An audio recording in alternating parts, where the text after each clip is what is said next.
This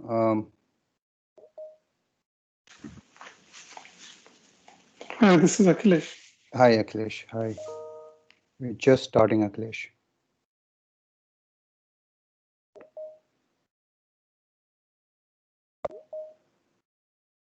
Nisha, you're still on mute. Folks, everybody is on mute. We'll get going in 1 minute. If we could ask the speakers to hit *6, you will unmute yourself. We have a few people joining the call, and we'll get going in approximately 30 or 60 seconds. So again, if we could ask the speakers to hit *6, that'll unmute them, or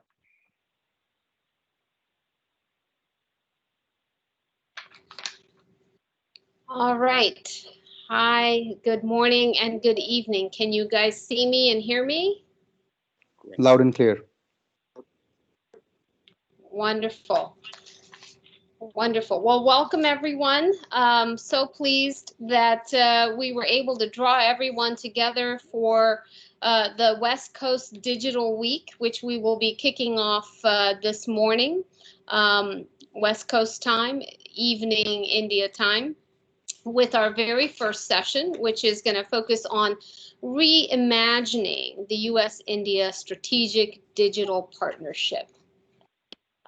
First of all, I just want to note that a couple of words of housekeeping. I think, as Jay said, we ask that everyone who is not speaking at the initial portion keep your microphones on mute and perhaps keep your cameras turned off so that you can see and hear the speakers. And then you can unmute yourself and turn your camera on when we get into the discussion portion. And that will, I think, allow for better experience for all of our participants and attendees and limit bandwidth issues. But let me go ahead and get us started here. We've got a really exciting week of programming ahead of us. And we're kicking off today really thinking about and focusing on the strategic digital partnership between the United States and India. Why do we call it a strategic digital partnership? Well, we think that the time has come.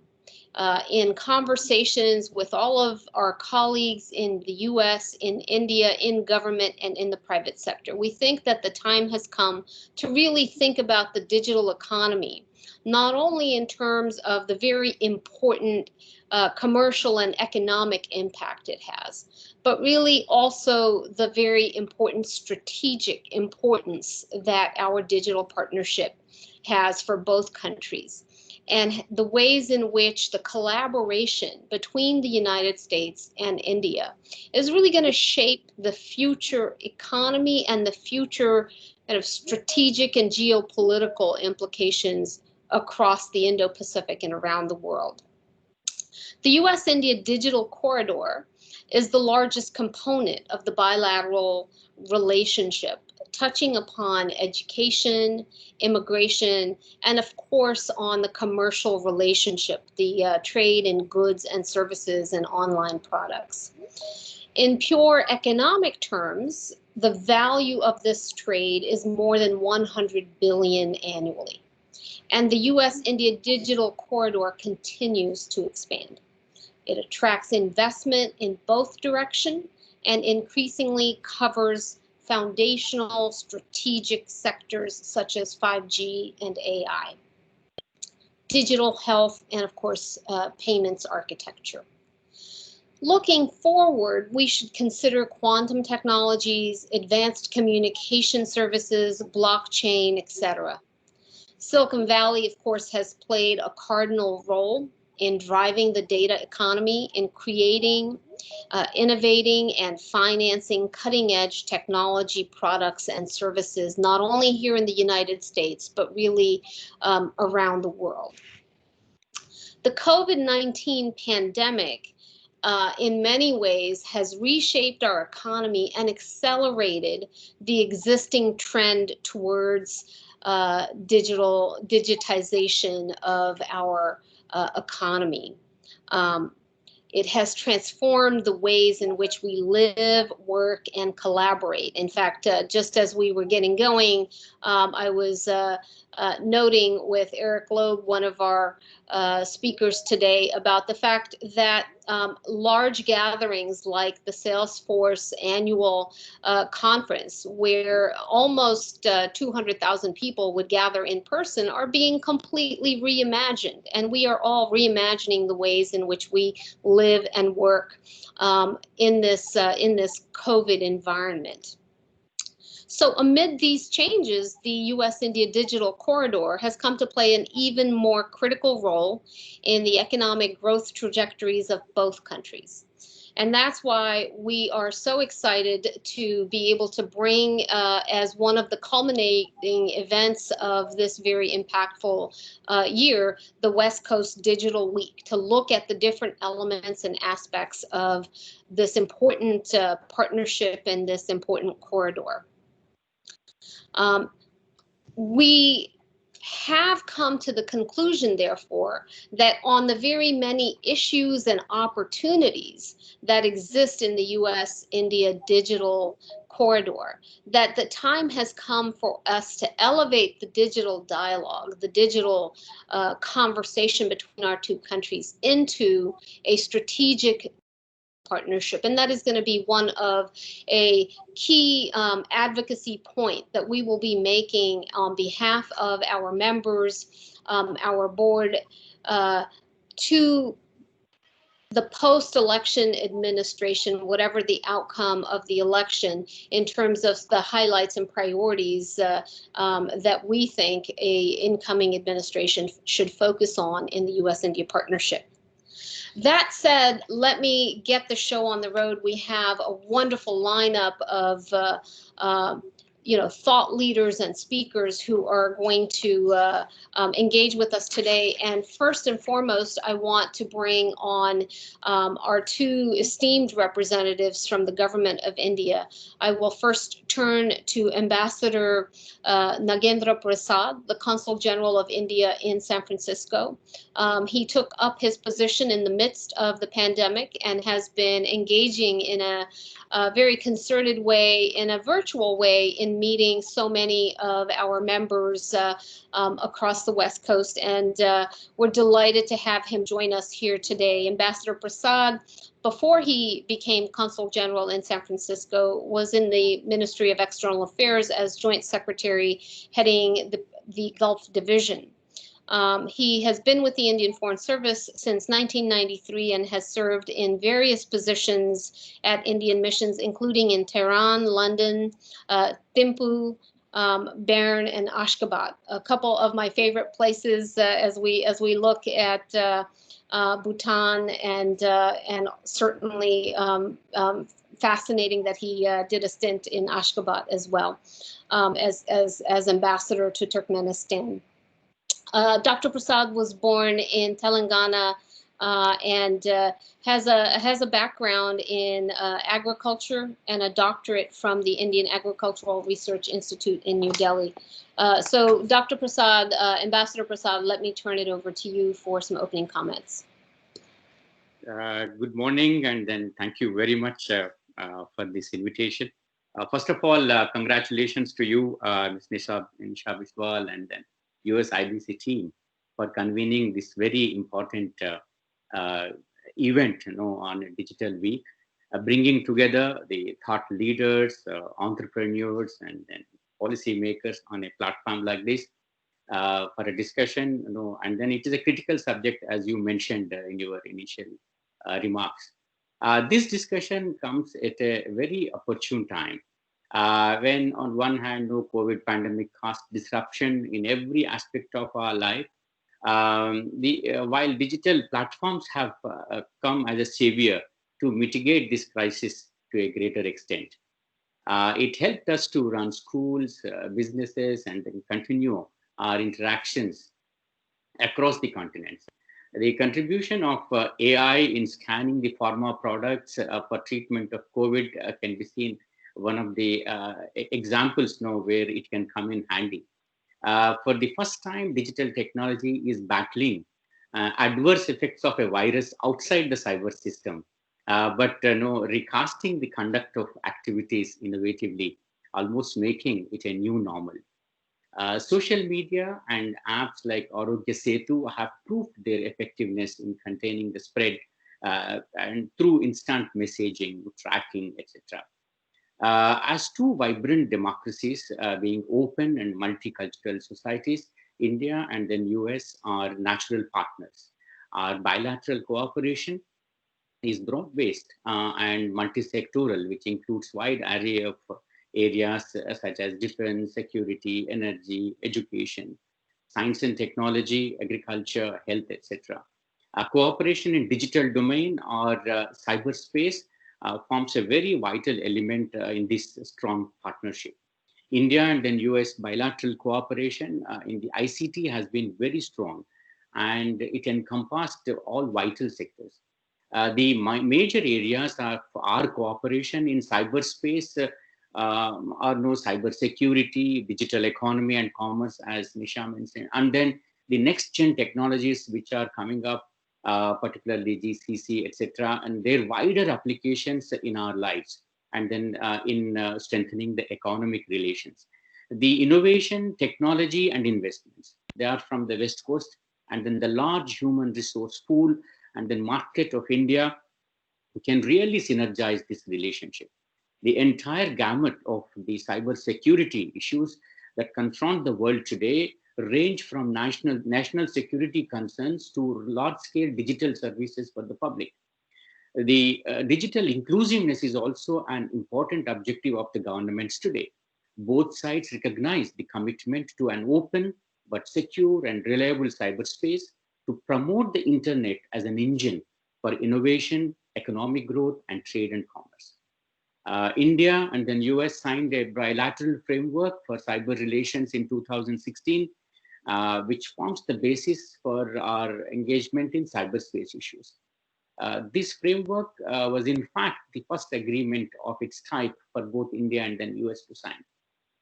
Since then, two sides have held 4 rounds of cybersecurity dialogue to look comprehensively the issues of mutual concern and then to have a strategic cooperation in this very, very critical field. The other aspect which I would like to talk is the thriving bilateral engagement in the digital economy front. India's digital space, especially in the B2B, B2C context, is undergoing a historic evolution. I can say revolution. Rising internet usage, smartphone adoption, including penetration into rural India, and the entrepreneurial innovation continues to unlock the new growth opportunities across various sectors in the country. One example is healthcare sector. The COVID pandemic has introduced telemedicine and virtual consultations in the healthcare sector in India, and it has a huge scope for further development or expansion in this field. US companies have already taken a keen interest and then have been playing a key role in this ecosystem. Several companies, especially from the West Coast, have acted quickly to benefit from the newfound opportunity. You might be already aware that notwithstanding the adverse impact of COVID-19 pandemic, US West Coast has committed over 18 billion in investments in India in digital markets. This includes Facebook's 5.7 billion, Google's 10 billion, and then Qualcomm, Silver Lake, Sequoia Capital, so adding the rest of the amount. There are several other companies who are showing keen interest in investing in India. Digital India initiative has intensified the focus on digital capability within India. The recent Atmanirbhar Bharat initiative, the clarion call given by the Honorable Prime Minister, has also enthused wider participation in the innovation, particularly in digital sector. Cloud services, e-commerce, in particular, witnessing a steady surge. Cloud services market in India is expected to grow by more than 35% to 1.3 billion in 2022. Business to B2B e-commerce is expected to reach 700 billion, and B2C is forecast to be 102 billion. So it is estimated that by 2023, India will have connected market of about 700 million smartphones, and about 800 million internet users. This would also boost the concerned manufacturing sector, which supports the digital sector. India is also a large untapped market for financial services. India sees mobile technology, fintech, and then cashless society as keys to financial empowerment and inclusion. This provides for business growth, access to credit, insurance, digital payments, and e-commerce. Credit Suisse forecasts that digital payments will become 1 trillion market in India by 2020. Bay Area companies like Visa, PayPal, WhatsApp, and Google have made inroads in financial services in Indian market. Healthcare, energy, environment, green tech, electric mobility, and digitech play a very important role, hold a great promise for cross-border collaboration. And there is already a collaboration and then strong bridge between the startups of India and then Silicon Valley for basically to scale up and then to for the wider adoption of those technologies developed by the startups. The GY Smart City project, for example, Cisco runs a Cisco Smart City Center in Bangalore to showcase how Internet of Things, IoT, and infrastructure can deliver government services on demand via mobile. This indicates how wonderful are the opportunities for cross-border collaboration in digitech space with advent of AI aided by 5G, IoT, big data, analytics, and then blockchain technology. They will have a radical transformation in the economic fabric of mankind. We are poised for the next giant technological leap, similar to what internet and electricity have done 2 decades ago or a century ago. It's all but natural, but partners like India and the US would cooperate to benefit mutually from these emerging opportunities. India's scale, young population, technical capability, entrepreneurial energy, and its diaspora link powerfully to the West Coast. This will result in a greater cooperation. There is a kind of symbiotic relationship reflected in the way businesses from both sides are operating at present. And this region with 11 states and 1.5 million Indian diaspora contributes 30 billion to India-US services trade. And the tech clusters are already touching and then interacting with each other from the Bay Area, Silicon Valley, and in India. The linkage will continue to deepen. I don't have doubts as we diversify into new and emerging areas. I see this trend very clearly visible in the cross-border startup ecosystem. I urge Indian and US companies present here today at this important conference to make the best use of available opportunities and to help the two economies, and which will drive the world's economy. The two countries further can enhance this engagement. Once again, I congratulate Nisha, USIBC, for their efforts in convening this very, very important Digital Week series. There is an impressive lineup of speakers on many interesting areas, and I'm sure it will benefit participants from both sides. I wish the deliberations at this Digital Week all the very best. Thank you very much, Nisha. Thank you so much, Consul General, and thank you for that framing of the importance of the conversation.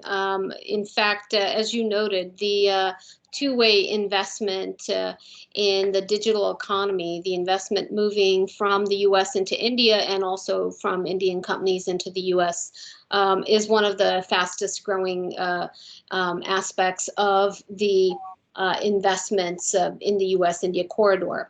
Our next speaker, in fact, signals the ways in which the government of India has really seized upon the importance and relevance of the digital technology and what the implications are going to be in the US-India corridor and for India strategically around the world. And so Ambassador Venupal, who is a senior diplomat in the Indian Ministry of External Affairs, has served in many, many locations, has been ambassador to Austria and Montenegro, has been a permanent representative of India to international organizations in Vienna, and has been in key positions, is now actually taking on a leadership position in a new area that has just been established in the MEA, and that is as the additional secretary for the new and emerging strategic technologies, or NEST, in the ministry, working in a cross-cutting way with many others across the Indian government and with the principal scientific advisor. And this is really how India has acknowledged that these emerging technologies are going to be deeply significant, not only to the economic direction, but also will have strong geopolitical implications as well. And I can think of no better person to take this on than Ambassador Paul, who I've had the pleasure of working with in her previous capacities. And so over to you, Ambassador Paul. Thank you so much for joining us, and we'd love to hear about how the MEA and the government of India writ large is thinking about these important opportunities, as well as potential challenges that we face in the digital sphere. Thank you, Nisha, for this privilege to present the opening keynote for the start of US IBC's Digital Week. As you said, the time for discussions on this very important theme, the India-US Strategic Digital Partnership, is now. Let me begin by quickly summarizing where I come from on this subject. I'm in the process, as you said, of setting up the new Emerging and Strategic Technologies Division in the Ministry of External Affairs in the Government of India. And the writ for this division includes assessment of foreign policy implications of new emerging technologies. We will be functioning as the nodal point to coordinate Indian positions on governance rules, standards, and norms for such technologies, and most importantly, be the synapses in facilitating the discourse on emerging technologies between India and our partner countries. NEST is also assisting internal stakeholders in India, and our first initiative was the Emerging Technologies Initiative in partnership with the Office of the Principal Scientific Advisor to the Prime Minister of India and the Science Policy Forum. That sought to crowdsource expressions of interest on emerging technologies, and I have to tell you that we've had an overwhelming response. The US-India partnership, as Nagendra has already spelled out, is a unique canvas of complementary capacities and thought processes, broad enough to meet not just the national interests of the two countries, but also see collaboration in a manner that can have global impact. And this holds for emerging and strategic technologies in the digital world, where the pace of innovation is unprecedented. It has relevance to practically every facet of life. And in fact, even the difficult COVID-19 scenarios have become accelerators to accelerate this or illustrate this even more. Our two countries have also shared a strong human-centric orientation to the use of science and technology and innovation. Governments are increasingly going digital to render better public services, better responses to emergency situations, etc. The digital world of tomorrow is likely to use artificial intelligence as a foundational building block for socio-economic transformation. India and the US could, to my mind, therefore, work together to not just impact economic growth, but to increase the outreach of AI-enabled devices to the consumers and industry. Use AI to enhance education and training tools even more. Bring in AI for smart cities, which is already happening. Increase AI in assisted agriculture, non-invasive diagnosis in healthcare. Help doctors, in fact, with treatment options flexible enough to benefit individual patients, especially in ICUs. Humanize ICUs and initiate perhaps a redefinition of ICUs from the perspective of patients, using AI so that treatments are faster, more comprehensive and accurate, or even perhaps preventive.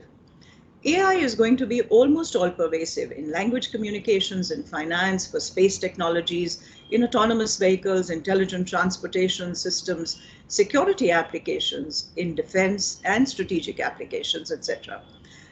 Our countries could also ensure attention to issues of transparency, to values at the core of our democratic systems, to promote AI in a manner that delivers benefits and services and utilities to the citizens, so that it remains human-centric.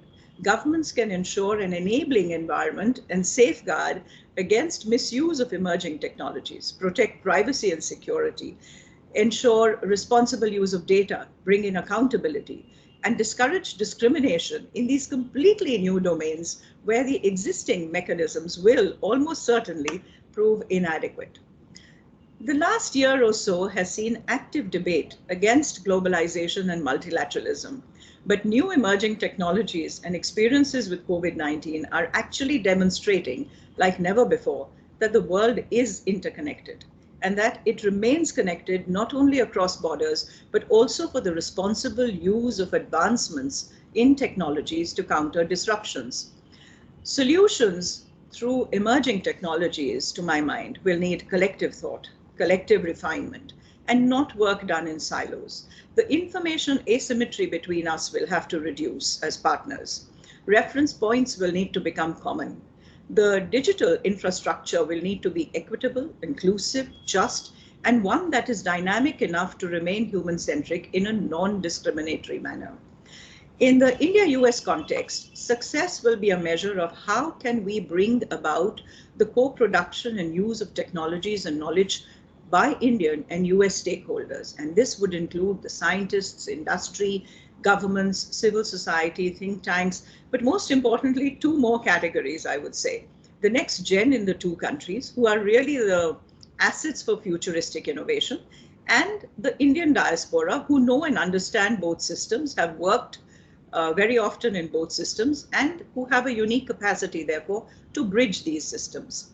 All consequences for strategic areas, and the process would be a two-way street for both India and the US. Digital technologies such as blockchain, big data, and AI, etc., can help to create market-based mechanisms, but much of this will see negotiations to be done in multilateral fora. India can play a pivotal role in this with the US and other countries. In India, we are giving thought to how to enable development of digital products in order to make them truly global. India has been a pioneer in creating digital solutions of an unparalleled scale for e-governance, whether it's our Aadhaar, UPI, Paytm, etc. Our solutions have a uniqueness. They have been mobile-based, unlike solutions in many countries which are laptop or web-based. We are now moving towards building an AI stack, recognizing the importance of AI in socio-economic transformation. As Nagendra said, US big tech companies have a huge footprint in India and vice versa. These partnerships will have to expand to help meet developmental challenges, including climate change perhaps, and work towards achieving sustainable development goals. With growing digital connectivity, the coming decade will be inundated with digital threats such as deepfakes, identity theft, privacy threats, digital discrimination, etc. India and the US can work together to address these issues as well. You spoke about quantum technologies. India has allocated an equivalent of almost $1.2 billion for developing infrastructure for quantum technologies. Through such investment, an enabling environment is going to come up, facilitating India's private sector to collaborate with big tech companies and invest in India on quantum technologies. Collaboration around transparent, open, reliable, interoperable, and secure communication networks for the future, which can be made immune from threats to national security, is an important area. We in India want to build indigenous capacities and strengths. Data centers are critical to cloud computing, which is the backbone of all new age digital communications. Data centers are the next big IT infrastructure to come up in India. With growing numbers of users of digital technologies, new citizen engagement platforms will become essential for democracies, I feel. Global need, our knowledge pool, capacity parameters, and trust factors have put India in a unique position to become the hub of reliable manufacturing in the 21st century. US companies can integrate with India's manufacturing capacities to build trustworthy supply chains. Digital transformation of the agri-supply chain could continue the agri-tech sector as one of the main positives in the India-US partnership. We have a very positive history here. E-platforms, precision farming, weather forecasting, soil moisture content analysis, IoTs, and norms and standards for food processing, storage, logistics, manufacturing, e-services, most importantly, which allow farmers access to expensive technologies without having to purchase it. Technology transfer on biotechnologies, all could be low-hanging fruit for India-US collaboration. Collaboration between industries around AI, IoTs can also help enhance energy efficiency systems, grid optimization, energy storage, and can help develop new renewable energy products, and this is most exciting. I therefore look forward to the deliverables of the Digital Week with great anticipation. They can be the roadmap for the future tracks in the India-US strategic partnership, for the digital partnership, for creating the connecting corridors on innovation and emerging digital technologies. Thank you so much for this opportunity.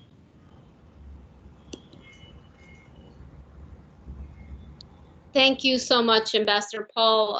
Really very thought-provoking set of comments, and also some very exciting directions that you foreshadowed in terms of where India is positioning itself and how India is investing in and supporting these important sectors and important technology opportunities for the future.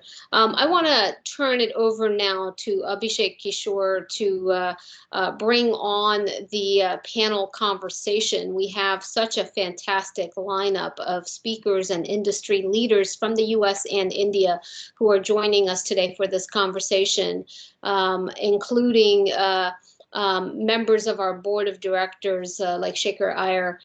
So Abhishek, I want to turn it over to you now that Ambassador Paul and Ambassador Prasad have set us up in such a magnificent way for this conversation. Thank you very much, Nisha. Can everybody hear me loud and clear? All right. I think yes. Yeah. Okay. My name is Abhishek and I'm a senior director at USIBC. I lead the digital economy vertical with my colleagues Jay Kalesh and Aditya Vashisht. Again, thank you very much for taking the time to be with us today.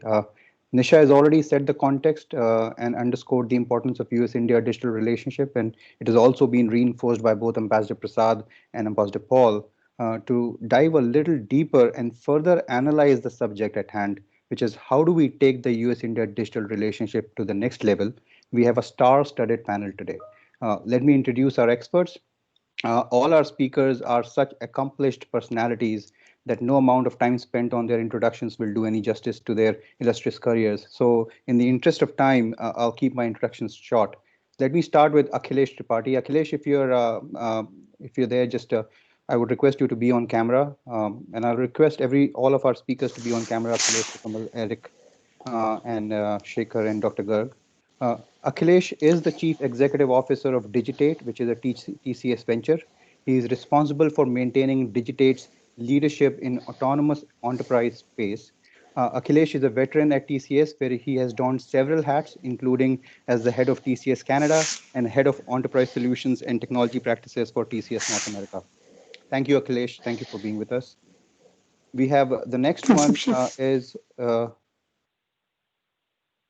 the next speaker is Sukamal Banerjee. Sukamal is Corporate Vice President, ERS Sales, High Tech and Communications, and Head of IoT for HCL Technologies. Sukamal leads HCL's global strategy and investments around new emerging technology transformations, along with product management and service line unit development for worldwide markets. He also has the charter for extending HCL's thought leadership in the Internet of Things space. In a career spanning 2 decades, he has been instrumental in establishing HCL's market leadership in the engineering outsourcing business and in creating some of HCL's top 5 accounts and large-scale partnership agreements. Next is Eric Loeb. Eric Loeb is the Executive Vice President, Government Affairs for Salesforce, where he oversees the global government affairs and public policy functions for the company. Previously, Eric was Senior Vice President, International External Affairs at AT&T, where he was responsible for advocacy to international departments of the US government and all branches of the government outside the US, including executive, legislative, and regulatory agencies. Prior to joining AT&T, Eric served as the Global Regulatory Counsel for Concert Communications, and prior to that, the US Regulatory Council for British Telecommunications. Next is Shekhar Iyer. Shekhar is also a board member at USIBC. Shekhar Iyer is the Executive Vice President and General Manager, Telco and Edge Cloud for VMware. As head of VMware's Telco and Edge Cloud business, Shekhar leads a global team focused on helping communication service providers modernize their network operations spanning core, edge, and access. Shekhar previously led the company's strategy and corporate development efforts, including incubating the telco network function virtualization NFV business and making key platform acquisitions including Nicira, AirWatch, VeloCloud, and Hepsio. Prior to joining VMware, Shekhar held management roles at multiple companies including Lucent and McKinsey. Thank you very much all speakers for taking the time and being with us today. We are looking forward to hearing from you and from and for your insights. So now turning to the moderator, it is my absolute honor to introduce Dr. Ajay Garg. Dr. Garg is the head of Department International Cooperation, Bilateral Trade, Innovations and IPR at the Ministry of Electronics and Information Technology, Government of India. In his current role at METI, Dr. Garg heads the International Cooperation Division, which has a mandate for promoting international trade and cooperation, driving the ITES sector of the country. And apart from that, he also has the responsibilities to manage the e-commerce and innovation and IPR divisions at the Ministry of Electronics and IT. Dr. Garg has been one of the key people behind several key policy frameworks coming out of MITI. Two of the most recent ones include the much talked about National Software Product Policy 2019, which I believe is one of the key policies which lays the foundation for propelling a software product ecosystem in the country. And the next is METI Startup Hub, which is a dynamic and collaborative platform for tech startup community. Amongst all the others, other key policy frameworks which came out, these were two of the most important ones which Dr. Garg has worked on just recently. Dr. Garg has been responsible for developing new models for accelerated growth, including devising theme-based incubation centers, centers of excellence, and accelerator programs. Dr. Garg is an alumnus of IT Consul and has 20 research papers and holds several patents. With that, I would just like to turn it over to Dr. Garg to start the conversations. Dr. Garg, the floor is yours. Go ahead. You're on mute.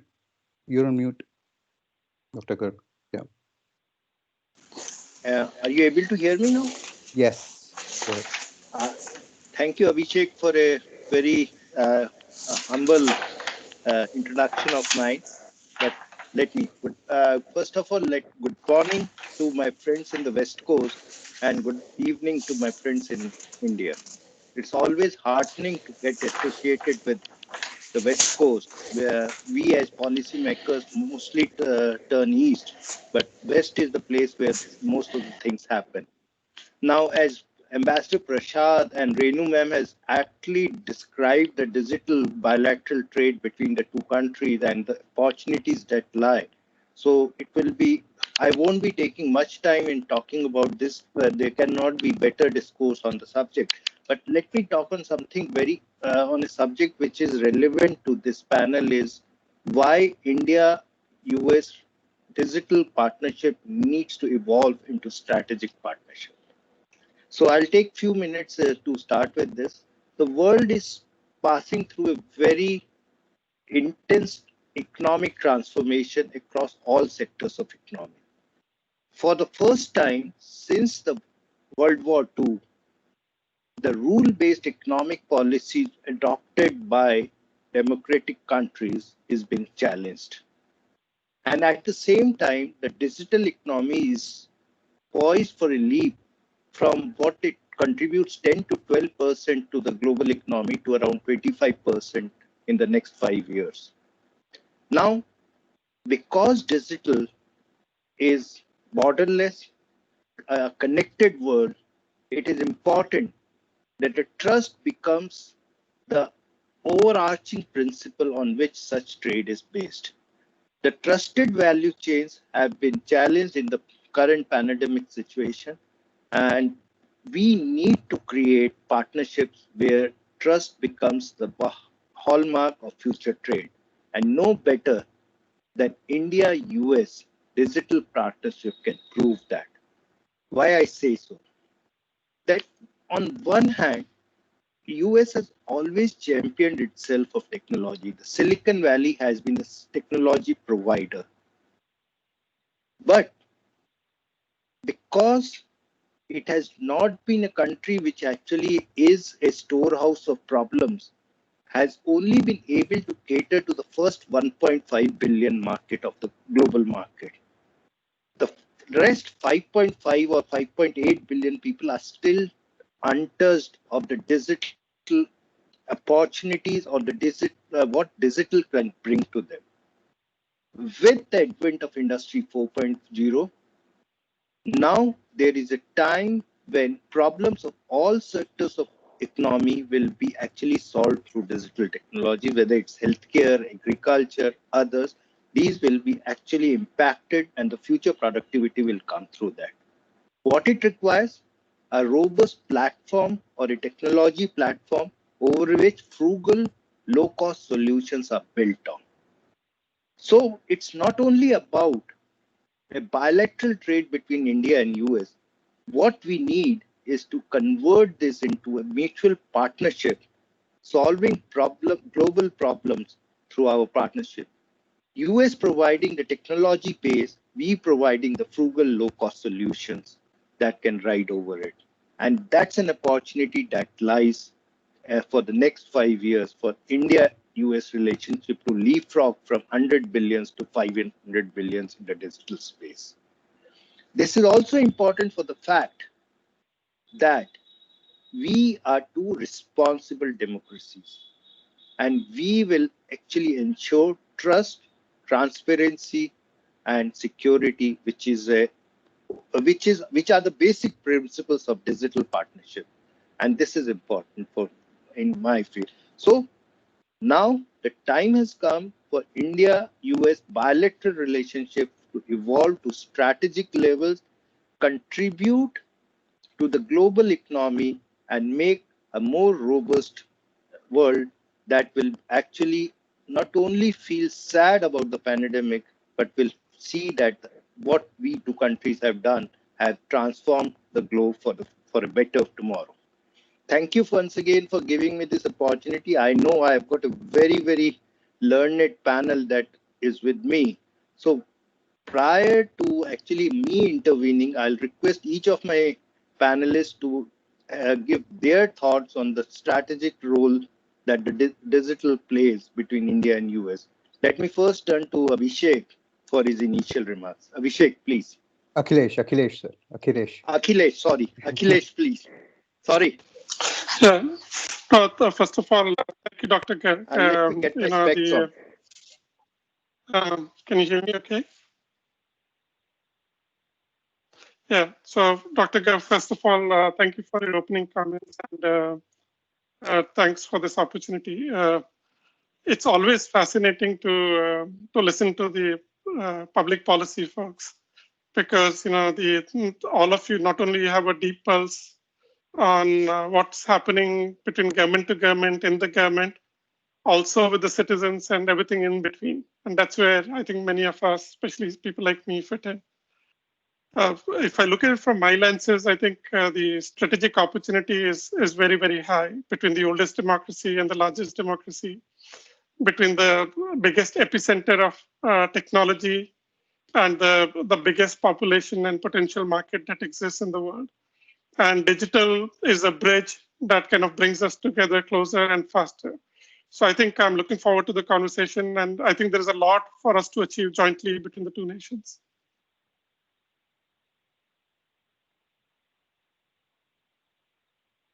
Thank you, Akhilesh. Now let me turn to Sukmal for his brief initial remarks on why India-US partnership now needs to evolve to the next level. Sukmal. Sure. Thank you, Dr. Garg. And thanks to the USIBC team for putting this together. Hope all of you can hear me clearly. A warm welcome to the audience as well as greetings to my fellow panelists. I think a lot has already been talked about in terms of what some of the needs are and what some of the emerging aspects that can bring an acceleration to the digital journey for both US and India as nations, as well as in the form of collaboration. Of course, in the role that I play and companies like HCL Technologies play, there is already a lot of work which is going on in terms of how it helps corporates drive their digital journeys. And this has seen a significant amount of acceleration since this unfortunate event of what we are all dealing with in the form of COVID. And we have seen a lot of innovation which has come out from both sides about how you navigate these situations, which has actually resulted in quite a lot of innovative approaches towards how business problems can be solved. But also, I'm sure many other organizations are doing as well. We at HCL has taken a significant amount of focus on making sure that while we are taking care of our profits, we do not lose sight of people and we do not lose sight of the planet. And there's a lot of investment we are doing in terms of time and energy, not just in terms of investing money behind it or sharing our wealth behind it, but also actually spending real time where our leadership is hands-on, observing how we can help society in various different ways using digital technologies. And I mean, just to share a data point, we have supported more than 130,000 people. These are not our employees, these are beyond our employees since the advent of COVID, in terms of just providing them basic support, which quite often in some parts of society, it's not available. And we have used digital technologies effectively in making this happen. We have brought in epidemiologists, we have brought in some of the experts, and in some cases, even just motivational speakers who can help with the mental health situation that many are dealing with in this current environment. And of course, I mean, there's enough which has been talked about the potential between these two countries and the digital economy. And there are many estimates which exist around it. The latest estimates that I have seen is about $2.2 trillion is the digital economy between US and India. And it's growing rather rapidly. We are, as HCL, also investing in many different aspects of not just creating service offerings, but also building technologies to support this. So again, look forward to the discussion, and thank you for having me. Thank you, Sikmal, and let us be cognizant of the fact that the Indian IT industry or the services industry has been one of the most resilient powers during the pandemic.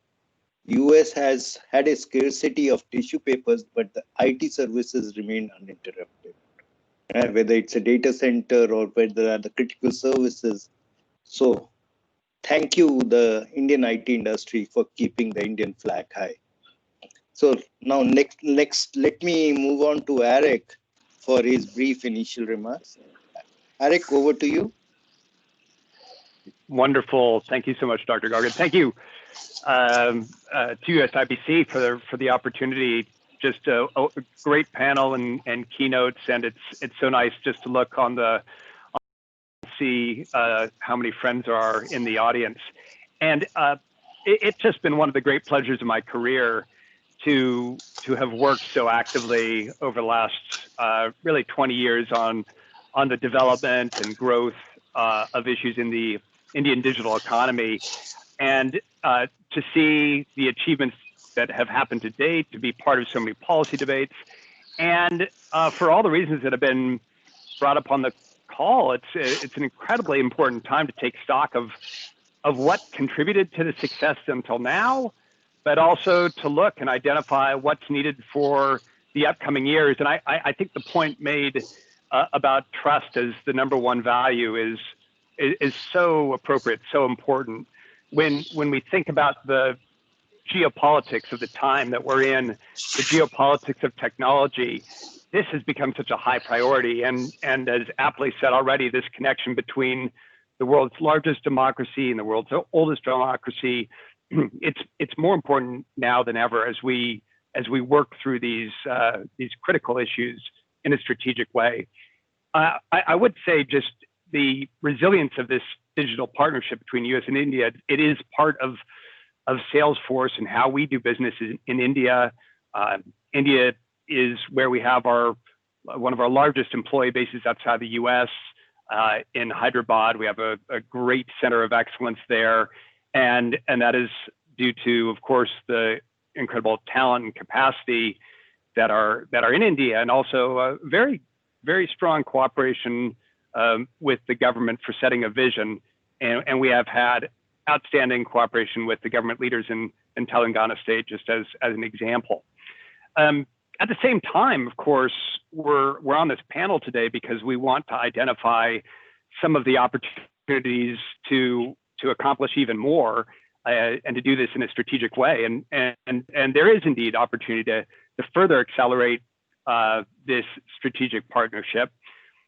I'll mention just in brief four areas that come to mind when we have discussion. We've already talked about the impact of COVID, and I just pause for a minute to think about the digital transformation that we've already gone through and what post-COVID can be done. The crisis is still going; it's still top of mind in India, in the United States, and at the same time, we want to start reimagining how we are going to work on COVID recovery. What have we learned about how we work? What have we learned about the rules that help us, and what could change to drive even more resilience in how we do things? What policies do we need to evolve to enable remote or virtual work environments, not only within a country, but between countries? And it's critical to build that digital resilience in business, in schools, in governments, and develop plans. A second point I'd highlight is on skills, and this has already been raised about all the new areas that will evolve. And the need for cutting edge digital skills, it's never been more important in India, and there's a lot of growth still be done. People know the statistics that if you look across the entirety of the population, less than 5% of the population has undergone formal training. So I look at this as just a huge opportunity and a need to enhance what we're doing on skills training, and the incredible value in trillions of dollars that this could add to India's GDP is something everybody recognizes. So training on relevant skills across communities and for companies that will be essential in all these strategic technology areas. It's a very significant area for cooperation, collaboration between the U.S. and India. A third thing I want to bring up, which we haven't touched on, but so important, as we talk about this, the focus across the U.S. West Coast, and it's a U.S. issue. We need to work on our high skills immigration. One of the things that just goes to the core of the depth of technology collaboration is the exchange that is so vibrant with people from both countries that live and work and build networks together, and removing the per country cap on high skilled immigration in the United States is something that is a strategic part of moving forward. Final point I'll raise, and it comes up in almost all conversations, but there's a reason for it, and that's cross-border data flows. It comes up all the time, and there's a reason. It is a foundation of the U.S.-India digital corridor. It's part of how we have thrived together. And I know this openness is at risk in many ways and in many places. So as we work together to address any of the concerns with data governance, we can't take for granted how important it is that we are careful about proposed constraints on this openness, as it is such an important part of what has characterized our growth and our work together. And it is a critical part of how we continue to grow and work together in a strategic way. So with that, I pause, but thank you so much again for this opportunity to be together. Thank you, Eric. You have very aptly said that trust and becomes the basic tenet for India-US partnership to be evolved into strategic relationship. And you talked about the skills. So yes, I agree with you that skill upgradation is a key element for India's next level growth. But at the same time, let's understand that we have given a lot of skills to US, and one of them happens to be Shekhar. Uh, let me now turn on to Shekhar for his initial remarks. Thank you, Dr. Garg, and thank you to all the esteemed members from the Indian government, as well as to Nisha, the USIBC. As a board member, I've been delighted to see the role that USIBC has played in bringing us closer together. As you have described, Dr. Garg, I'm extremely proud to be sort of a microcosm of representation of people from India who have been helping both the United States as well as cross-border collaboration.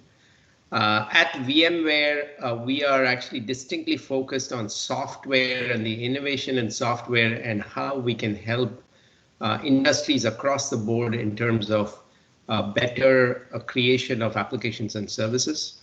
And as we look at this domain going forward, notwithstanding the pandemic, which is unfortunately upon us of nobody's choosing, it is actually helping accelerate our joint ability to take innovation and infrastructure to a new level. I am delighted at the formation of Nest and the comments around that, and looking forward to that. Specifically, I would point out to two areas, cloud and communications, as pools of capacity that have historically been somewhat separate in our ability to think about how to bring the benefit as has been described beyond the initial 1.5 billion to the rest of the global population.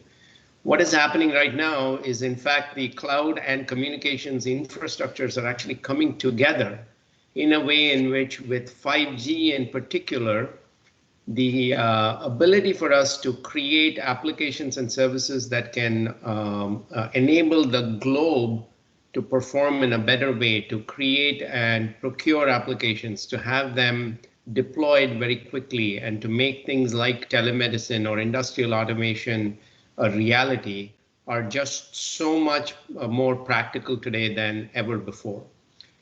In this context, of course, VMware has done a lot. I mean, we've invested a lot in India, as with some of the other panelists. It is one of our largest bases for both innovation as well as talent.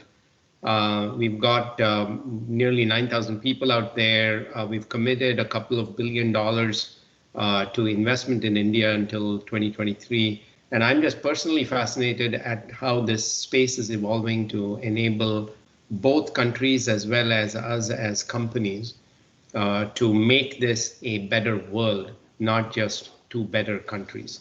So with that, we'll get more into this, I'm sure, in the panel discussion, but I want to thank again for all of you for the opportunity to be here and participate in this discussion. So thank you, Shekhar, for your initial remarks. And now let me take the opportunity to ask some of my favorite topics of that I need to always interact with the industry with. My first question, I'm a little biased towards to a product company, because I have been part of the national policy on software product, where we thought that there will be a combination of new age companies and Indian IT industry actually graduating to partly products. Now, my question to you, Akhilesh, is that is the Indian IT industry ready to move to the next level and make products and technologies a key element of their future business strategies, or they will be happily staying to serve the other top 500 companies of the world? Akhilesh. Right. Thank you, Dr. Garg. I think that's a great question.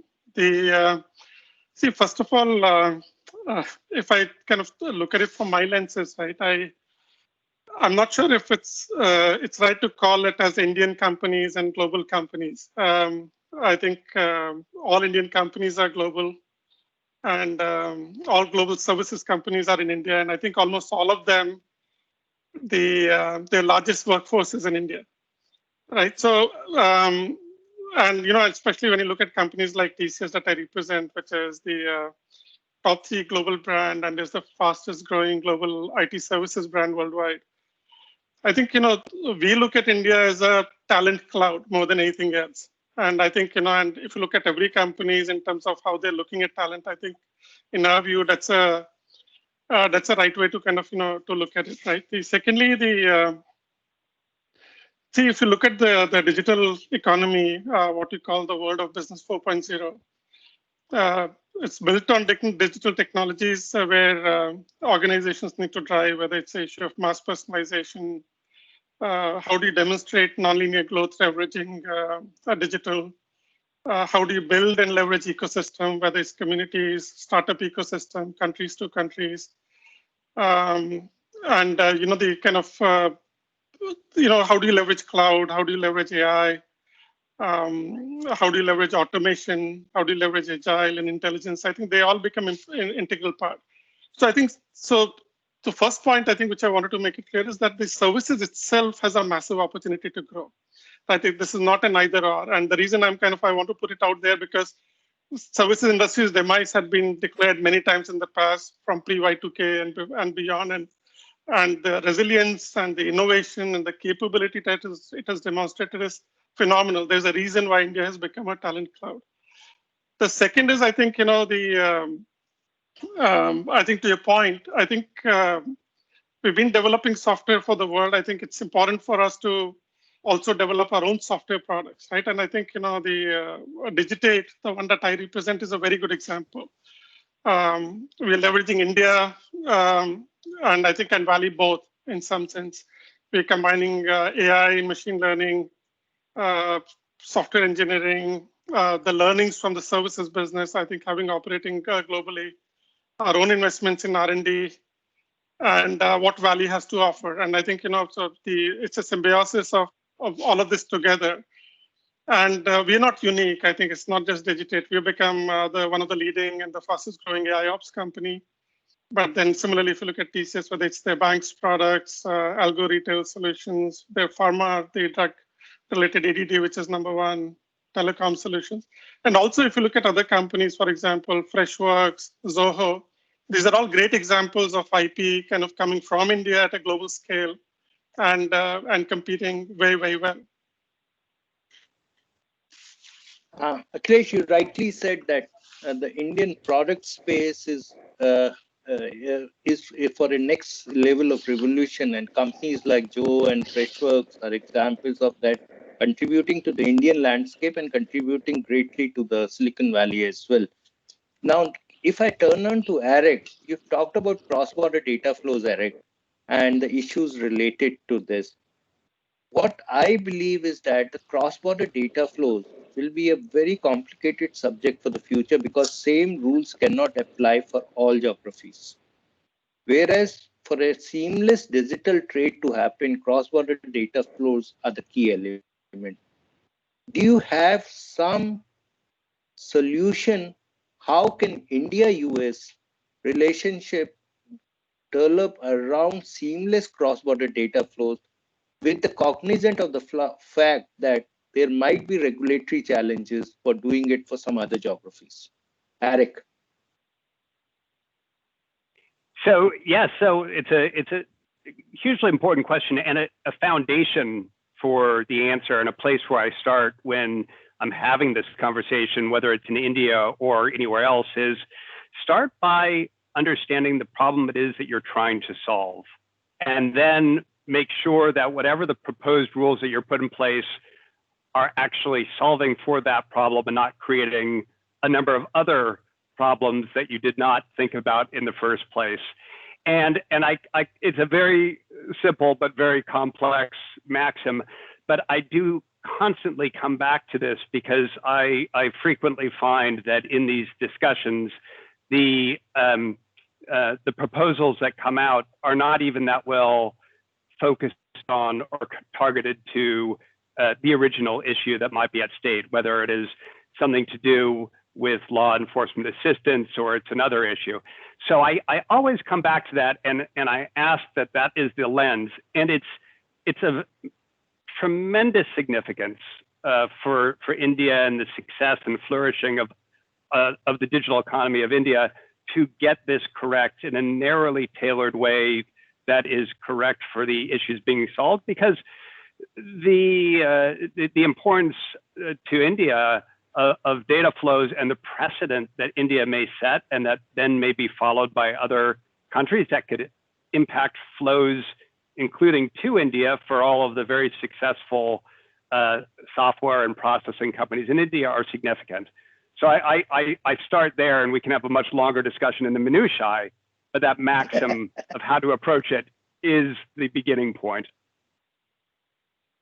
What I believe, Eric, in this, if I can just give a one pointer, is that the moment India comes up with the data protection bill, we convert it into an act.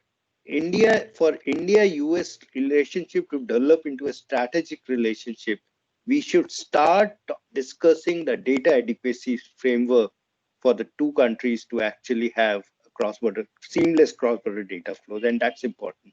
Okay, that's besides it. That's I'm going out of my policy framework role. Sorry, Shekhar. One of the key elements for future digital transformation is a strong partnership between the Silicon Valley and India innovation space, where you have frugal solution. And for such partnership, which is thousands of miles apart, infrastructure plays a key role. So what do you think are the key infrastructure elements that needs to be plugged for a Silicon Valley India partnership to flourish to the next level? Yeah, so first I would say, I mean, the role that software plays in terms of normalizing the infrastructure space is tremendously powerful. And we ourselves within VMware, of course, are a leading company that's focused just on that one problem, I would say. So as I had described in my opening comments, there are very large of unharnessed capacity, both in the cloud as well as in the communications domain, that we can now bring to the benefit of really the population at large in terms of how software can play a role in abstracting and normalizing that infrastructure. Now, as we think about that, I think it also leads to the next level of innovation and how developers and application creators, both in India as well as the United States, now have a common playing field to go and innovate on top of this kind of an abstraction. So if you imagine, for example, some sort of an operating system that is common to both countries in terms of the ability to bring all of the cloud and communications computing to its advantage, and then people then building applications on top of that, I think it can do many things for both countries. So first of all, it can take a set of people with skills, as we have described, and really focus it more on services that are differentiated via software innovation, creating applications that can help from everything from remote medicine to just remote at-home work environments, which has become very important in the context of COVID. And making sure that all over the globe, you now have access to these technologies to go and innovate. The second thing is you can go and look at it and say, for low latency applications, for things that require immediate real-time communication, how can we now bring that to be a reality and have that distributed in a very instant way across the borders? Now, these could be some things like gaming, which people like to do more recreationally, or it can be things like remote surgery, which require precision operations and instrumentation, as well as robotics, landing on top of this software-defined architecture and infrastructure. And then the third thing I would say is, in fact, this comment around the post 1.5 billion top of whatever the pyramid, right? Which is, how do you take something like whether it is 5G in communications or whether it is the ability to have software applications and distribute it in rural areas and in geographies that otherwise might be harder to touch if you have to rely on manual intervention or the ability to actually go physically and make that happen. once again, I believe I'm very optimistic that the work that we are doing as a company, as well as all of us are doing as partners, is going to enable the instant distribution of the benefits of these software applications to rural geographies. And frankly, this is not just in India. I mean, the US has rural geographies that are harder to get to, and people are sort of scratching their heads saying, okay, how do we get the right economic balance to make that happen? So these are areas that I would say we can, we are innovating in, and we will continue to, and that we can actually make this a reality in a shorter amount of time based on collaborations like these. I know it's important. So my last my last question will be to Sukmal.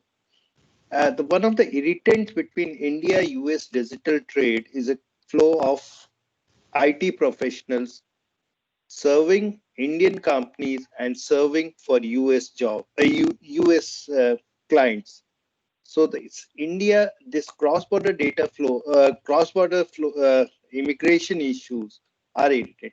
Is it a fact or a myth? And what are the Indian services companies doing to create local talent? Sure. So Dr. Garg, thanks for that question. If you don't mind, I'll just touch on a couple of points which got covered a little earlier by both you as well as some of my fellow panelists. Go ahead, please. You talked about the resilience of the Indian IT industry. Thank you for your comment.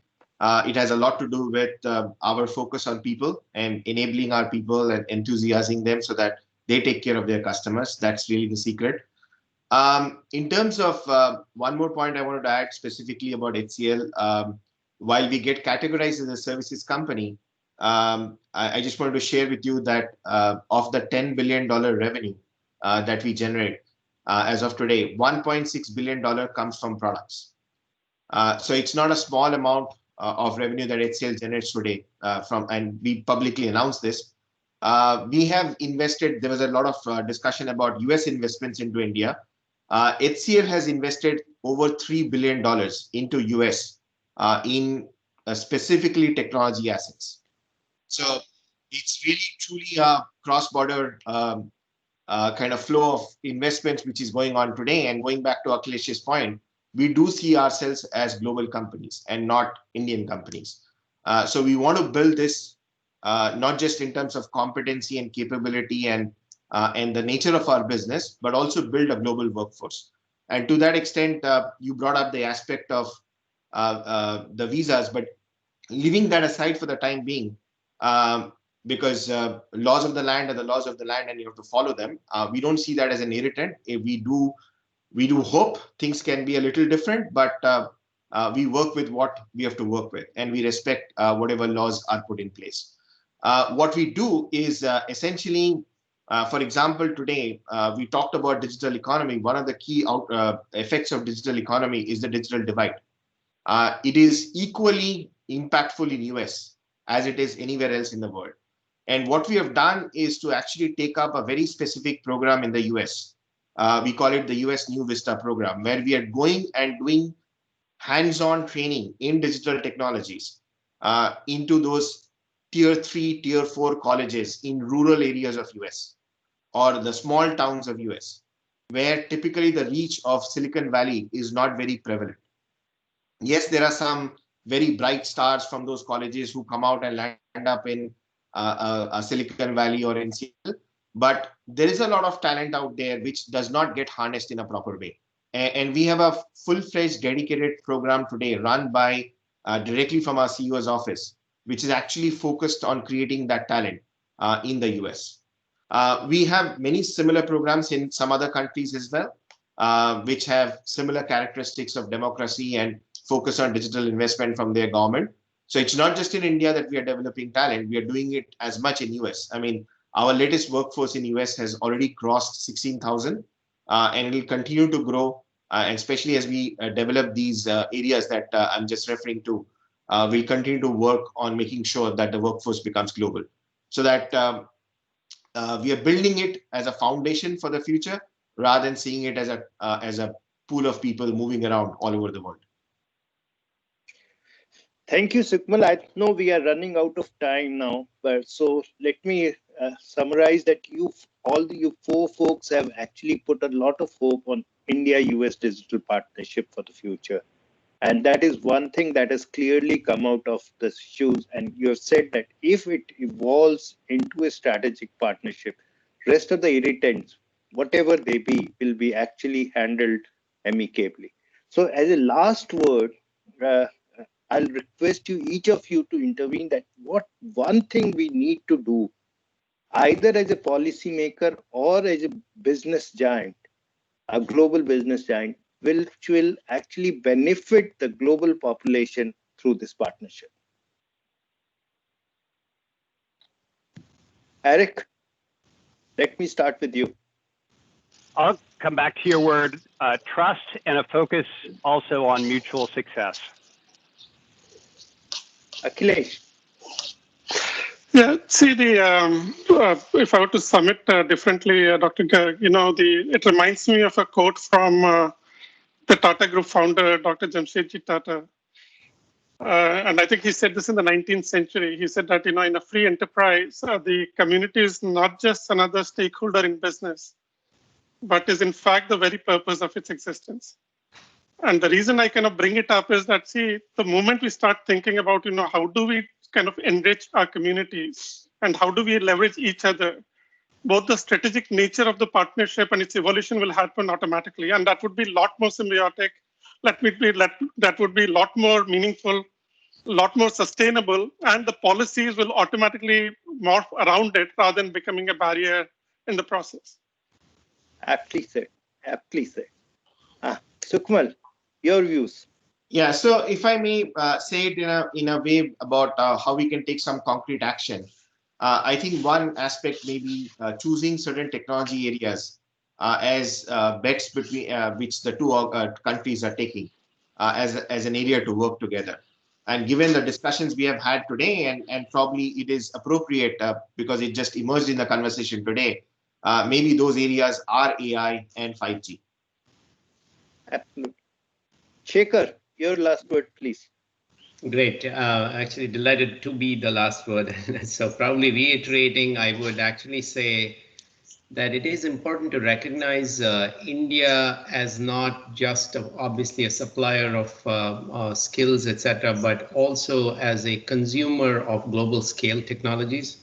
And so I think particularly with the advent of a 5G defined economy, I think it is going to be very important to take the sort of test bed of India with 1 billion plus people that are mobile or will be mobile and consuming services, to make that an integral part of how we think about creating applications and services and deploying it globally. So I'm actually fascinated about the potential for doing this and working together to make that happen. Thank you, folks, for actually making me so much more aware of what needs to be done for the future. I would have been would have been devoid of this opportunity had USIBC not involved me in this session. And thank you once more. And I know digital partnership is has a great future, and we all can do it together. Now, let me now pass it on to Abhishek to take the discussions forward. Thank you very much, Dr. Garg, and thank you very much all our panelists for this fascinating discussion today. You folks have given us a lot of food for thought, and we will be working on that on all your ideas over the course of the next few days, where we'll discuss about AI, quantum, and other subjects in much detail over the course of next year in next few days in the digital week. So let me just invite Ambika Sharma, who's the Managing Director India for US IBC, to provide some closing comments. Ambika, the floor is yours.